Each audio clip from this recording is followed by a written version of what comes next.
Hi everyone, and welcome to the Career Sessions, where Tracy and I speak to everyday people about their career journeys. Today I'm really excited to introduce Elizabeth Willets, who is the founder of Investing in Women. I think I found along the way in the last, I think it was January, February time, I found Elizabeth online and saw what she was doing, and we kind of connected, and I've been following the progress of Investing in Women, which looks really exciting.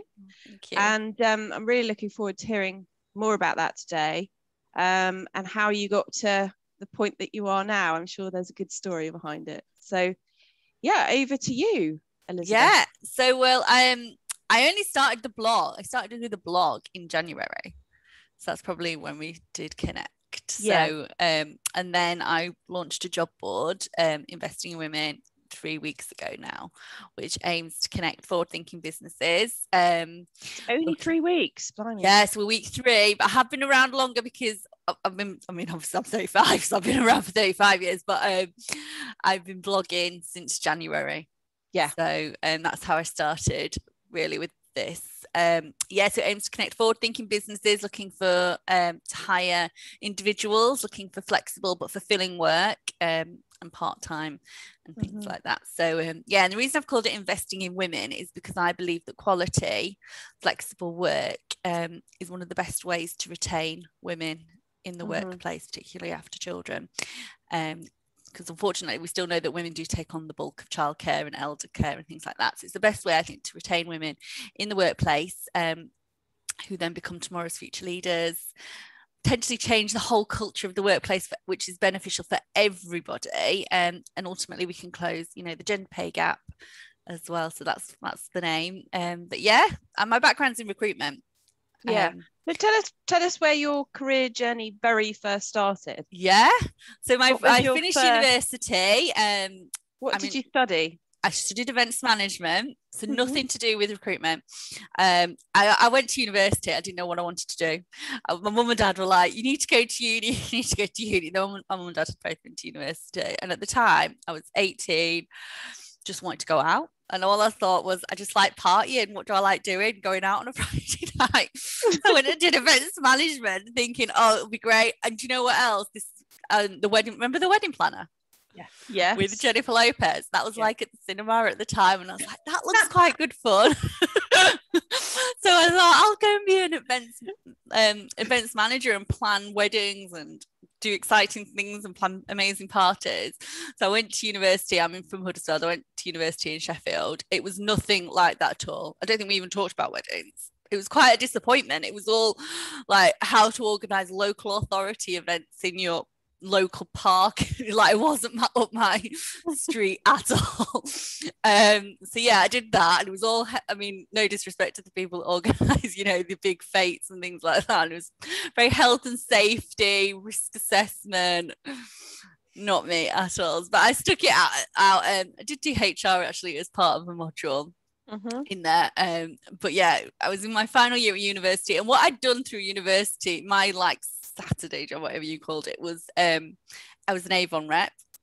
So I went around selling Avon to my neighbours, and then I did promotions in department stores, so selling perfume and things like that. So I actually got like the sales bug. I enjoyed sales. So I thought, I think I want to do sales. And then I saw, I forgot what the jobs board is for young people, like Milk Round or whatever, and I saw something advertising recruitment to work in the city down in London. I knew I wanted to move to London, and it was saying £30,000 on target earnings, and I was at uni and I was just like, that sounds good. So I applied and then got it.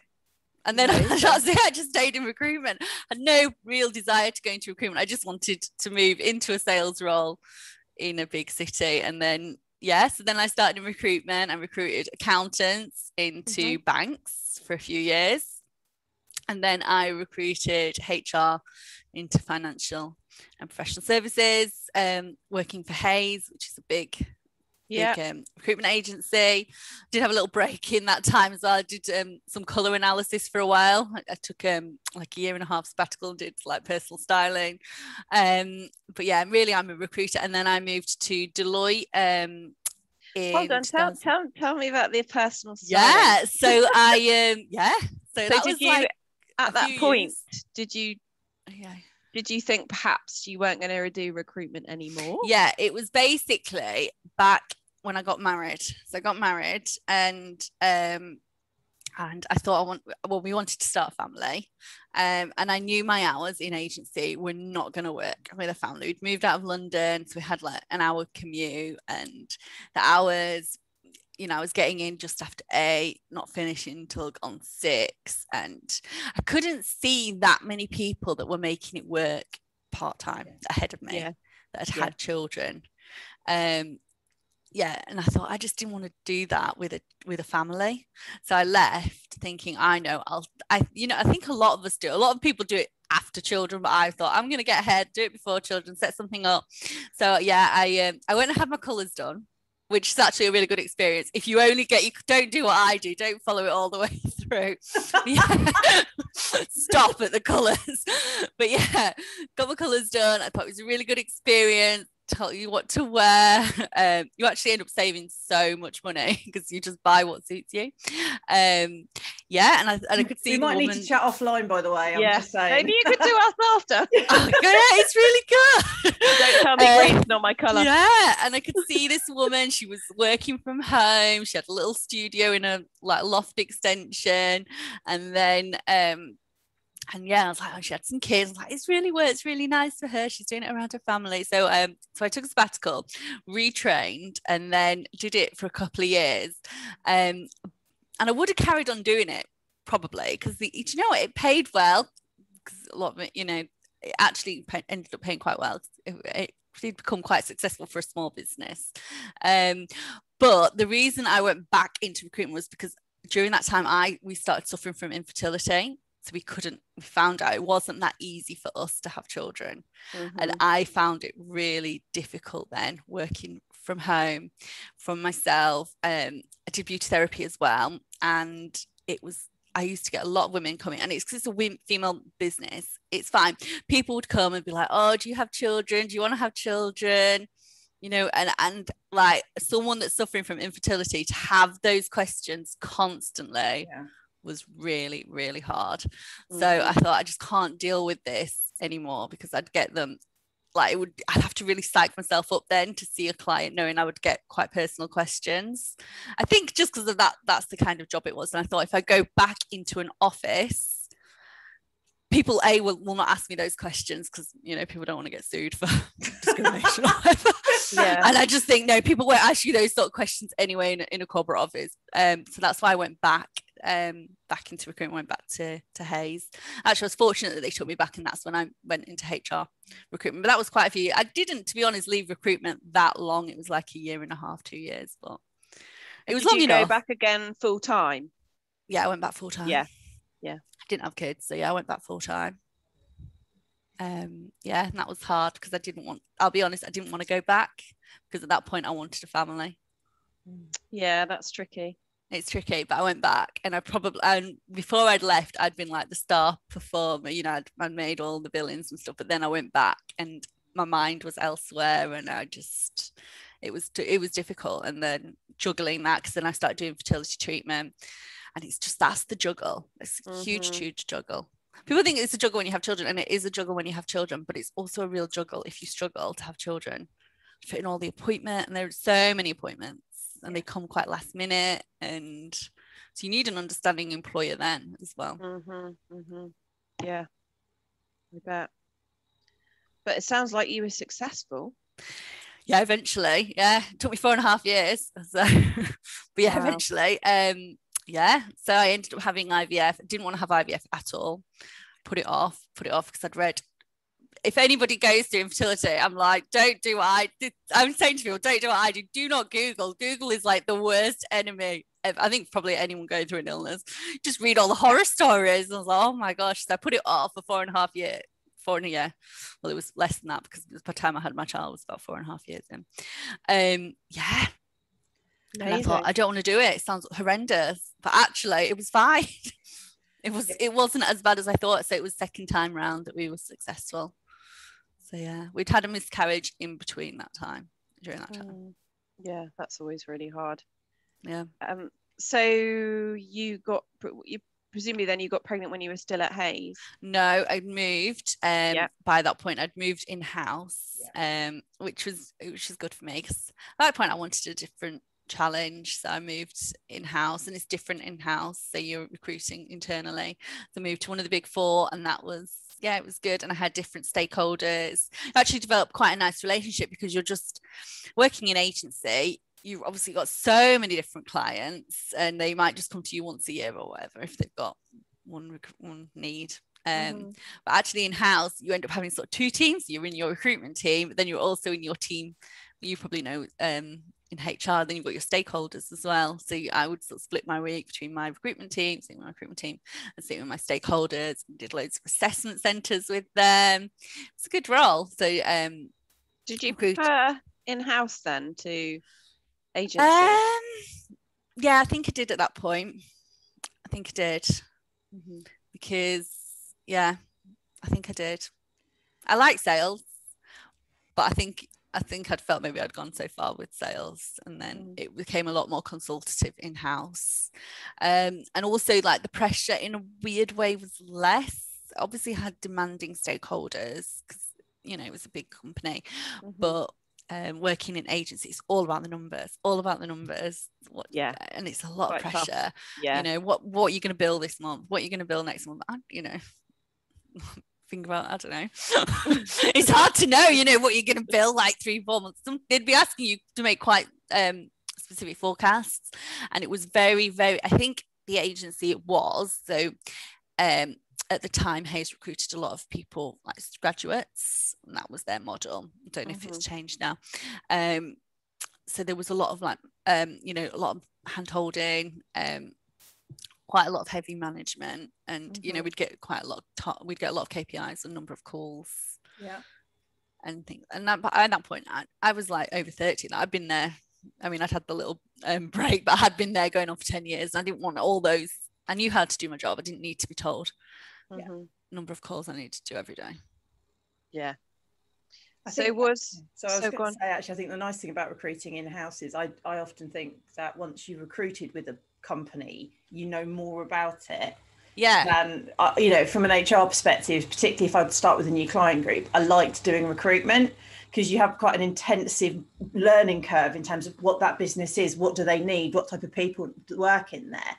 And I think it is such a nice way to get to know an organisation. Yeah, really nice. And I loved my I love my stakeholders, and I'd go out with them I felt really part of their team as well. I'd go out on their nights out, I'd sit with them, and it was nice. It's a nice place to work. And so was that your last employed role?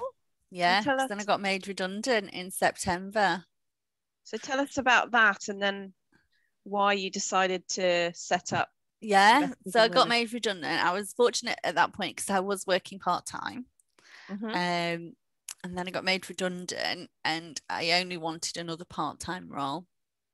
And I couldn't find another one, because there isn't that many part-time roles when I was looking anyway. And I'd get approached by recruiters, and they'd be like, I've got this really good role, blah blah blah, and I'd be like, okay, but I want part-time, because my children they're 2 and 3, and they'd be like, oh no, the role's full-time only, or just then ghost me.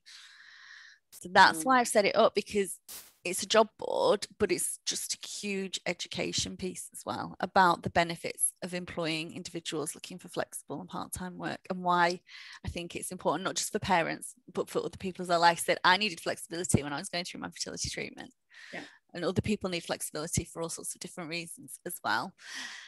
And I think, it's not just a mum thing, it's a people thing. And so that's why I've set it up. It's a huge education piece, but actually setting it up, I've realized there are actually a lot of firms that do want part-time people, so I'm quite chuffed about. I'm like, it's just in the wrong place. Your recent postings, there's loads. Loads. So I'm really chuffed, but I think it is an education thing, and I think it's a challenging thing as well, because I know when I was at agency, people would give me a brief, and I might not have said, would you consider part-time? Would you consider job share? Would you, whereas now my job board, they'll give me a brief. Okay, right. Will you consider job share? Will you consider part-time? These are the benefits. Oh yeah, I will. So it's just, I think that whole, you need somebody just to ask the questions and also have a bit of understanding of the benefits as well. Yeah, absolutely. And then companies are receptive. A lot of companies are receptive to that. But I think if you're like in an agency potentially that just wants to make sales, you might not challenge your client and just then put forward the candidates that maybe look a little bit easier, you know, on paper or whatever. Yeah. I mean, I think Tracy and I ask the same questions when we're recruiting, don't we? And, do you know, I it's think a bit of a mixed bag, I would say. I was going to say, I have to admit, there are some, you know, I think probably actually, if I'm being honest, when I worked in some of the bigger companies, in some respects, they were the ones I think struggled more with considering flexible working. Yeah. So they were, if somebody put a request in, they'd be like, oh yeah, it's manageable. If you said, oh, well, you're recruiting for this job, do you want, you know, what about flexibility? And they'd be like, you know, I think a lot of people's initial reaction is, well, it doesn't work. And then you kind of go, well, why doesn't it work? Oh, what, you know, because why doesn't it work? They can't say, it does work, doesn't it? And they're like, yeah. And, you know, particularly because I think you kind of talk about the fact that people who work, you know, part-time in particular tend to be much more productive. Really output per hour is high. And you know, all of those sorts of things, and you kind of have that, and then you go, well, okay, so why wouldn't you consider even 4 days a week, or, you know, why, you know, there's or just non-traditional working hours. So but I think actually what I found quite interesting is I've done quite a lot of recruitment with smaller businesses, and again, I think it's been very mixed depending on the business, but where we have done part-time, we've actually struggled to get people. Oh, really? So I've had kind of the opposite problem, that I put a couple of part-time roles up on job boards and everyone who applied wanted full-time. Oh, interesting. So is that my candidate role? So part-time. Oh, interesting. So I've had the opposite. I've actually struggled to get people to apply for part-time roles. So I'm not, but again, maybe that's just because it's not in the right place.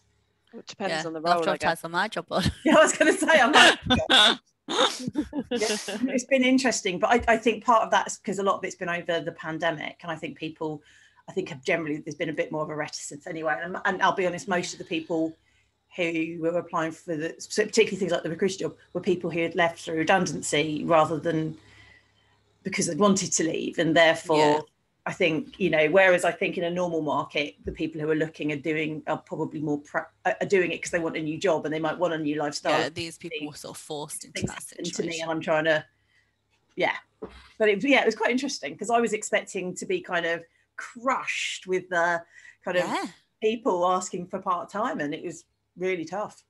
Yeah. Should have known you then when I was looking. No, but this is the end of last year, so things might be slightly different now. But yeah, now I know you guys are there. That's like, okay, that'll work. Yeah, no, I'm thinking when I was looking, because I did look for a job myself for a bit. You see, if only we'd had this conversation. We'd known each other. Yeah, there'd have been no investing in women.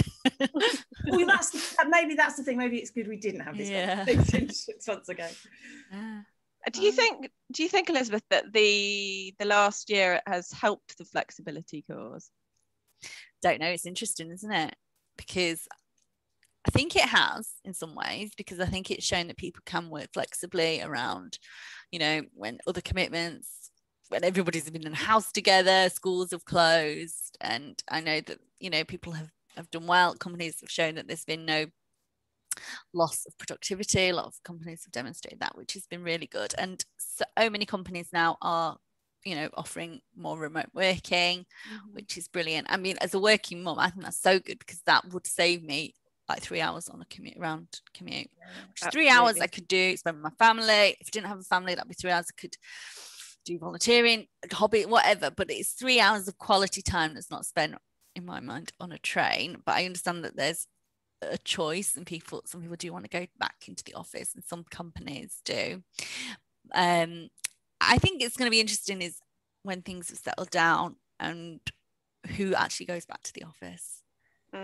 Is it going to be women that end up staying at home still, and men going to go back, and is that going to create a two-tier workforce? Are those people that go back to the office, are they going to get promoted more? I hope not, but it's going to be interesting to see how it falls. I personally have found, you know, my husband having more flexibility has made my life a lot easier. So is mine. You know, from a work perspective.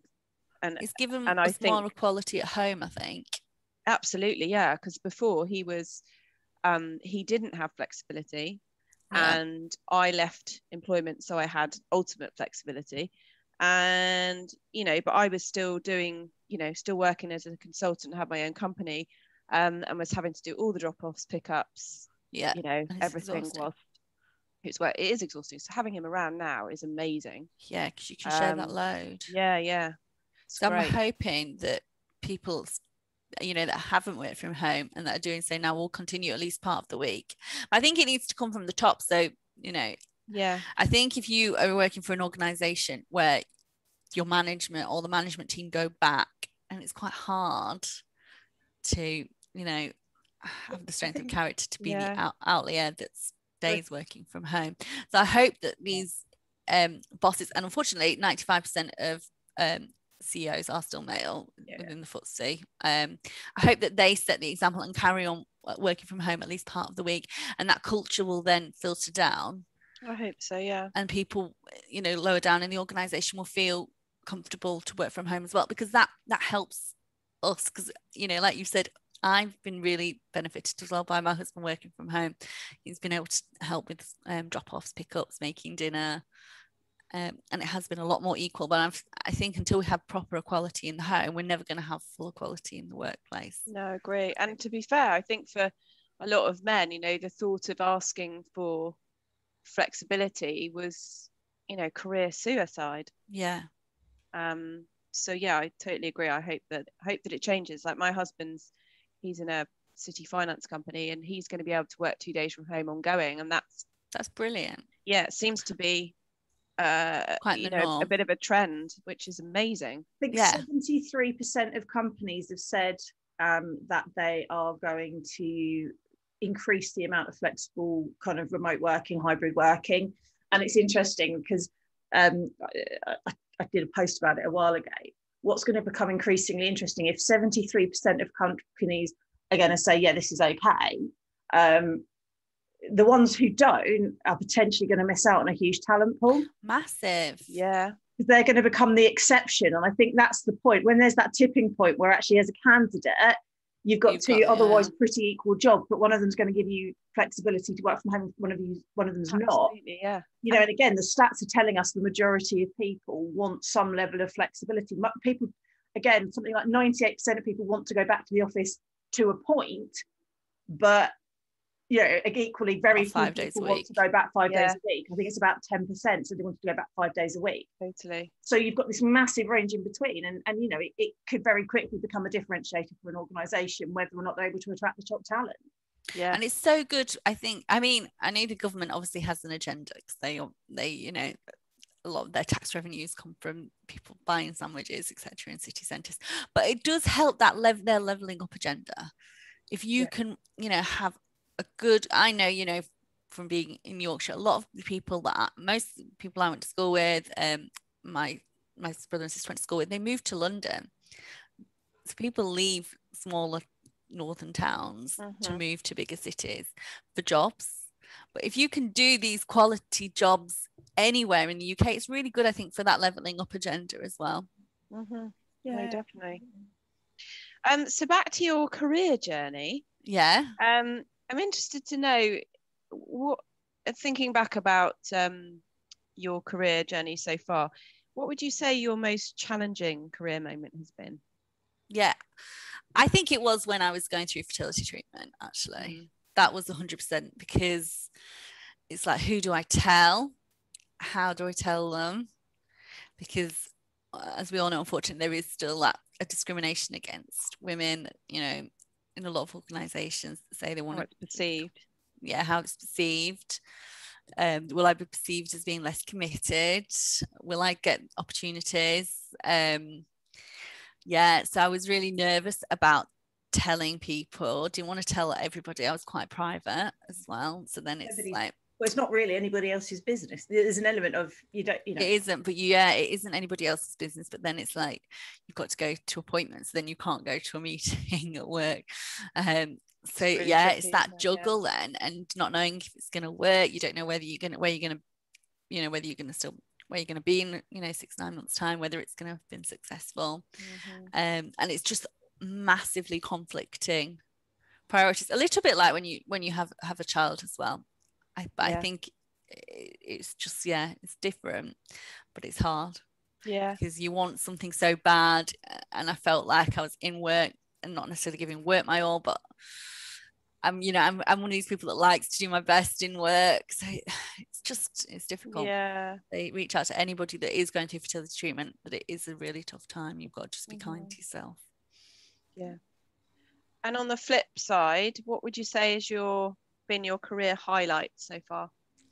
Do you know what? I'm really proud of my job board because I have no tech experience whatsoever. I have had somebody helping me, so I can't take all the credit, but I have self-taught myself WordPress, which I'm really proud of myself for doing that. And getting myself out there, recording these videos like with yourselves, and I'm putting videos out on LinkedIn. I'm not like, probably would never have dreamt of doing that before. So it's discovering, I think, self-confidence I never knew I had. That's brilliant. Yeah. Brilliant. And is there anything, thinking back to when you were like 15, 16? Yeah. Is knowing where you are now, is there anything that you would say to you, or any advice you would give to your 16-year-old self? I think maybe don't overstress and don't over worry. I used to be a real worrier about Tracy's laughing because she's little things. Just don't overstress about things. I mean, I think of the bigger picture. I would always be worrying about small things, but maybe that's just teenage girls. But I think I think there's a degree of it takes women in general tend to be more anxious about things and worry about things more, and that's not to say blokes don't have problems and they don't worry about, but I do think in my experience most of the overthinkers I know are women. Oh really? Yeah. Tendency. And are there any sort of top career tips, I guess, as a recruiter and a business owner that you'd like to share with people listening? So I think I can give some interview tips if you've got people that would be. Do it. That would be amazing. So I used to be ringing people all the time before interviews and give them advice. So we'd be telling people really research the company. So when I worked for one of the big four, at interview would ask, why do you want to work for this organization? And they just say, I want to work for one of the big four, which is very, very generic. So it would be more about finding out a bit more about the actual organization, what they're doing, who works there, looking at Google News, who are their competitors, what are their initiatives that they're running, reading through the job spec, thinking about where you've got transferable skills and experience. So you're looking at your CV, looking at the job spec, where do they marry up? Make sure you really, really listen to the question as well. We'd get a lot of candidates that would prepare answers, which was great, but they weren't then the answers to questions that they were asked. So yes, just make sure you listen to the question and answer the question that's been asked. Be quite concise as well with your answers. And when you're answering competency-based questions, I used to say, think of the STAR technique, to be specific about what you've achieved in previous results and the task and the result as well. So it's really good if answers when you're interviewing can be quite measurable as well. So that's brilliant. Lucy knows my favourite story is the person who turned up to an interview when I worked in an insurance company and passionately explained how they'd always wanted to work in a bank, and they were so excited. That's funny. You have some clangers. I had one that didn't get through.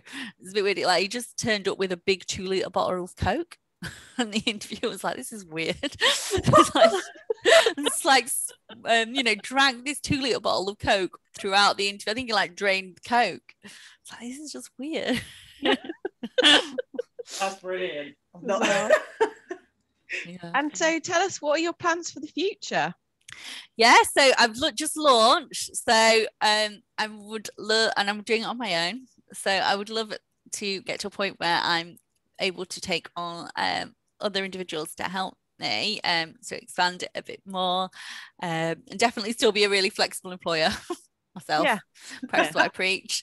And I really want to eventually do more like charity work, helping individuals that are in other countries, you know, aren't as fortunate as us, be able to become financially independent as well. So amazing. Yeah. So not small plans then. Not small plans, but I've got a while to go. But do you know what I've learned? I've just learned now to just enjoy the journey. I'm enjoying every day.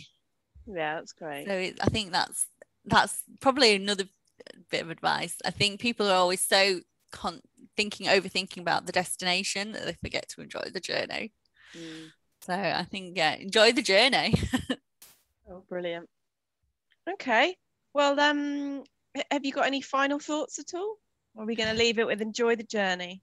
I think enjoy the journey. So and look after yourself. I think that's another thing with the infertility. I've realised that you've got to be healthy.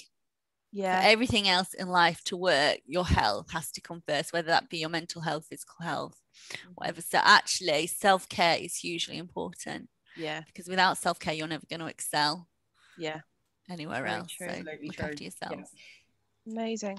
Well, listen, thank you so much for coming on to talk to us today. It's been great to not only to hear about your sort of career journey so far, but also about investing in women and where you're going and everything. So we wish you the very best of luck. Thank you for having me. Tracy and I will be your cheerleaders along the way. Thank you. Thank you. Thanks a lot. Bye. Bye.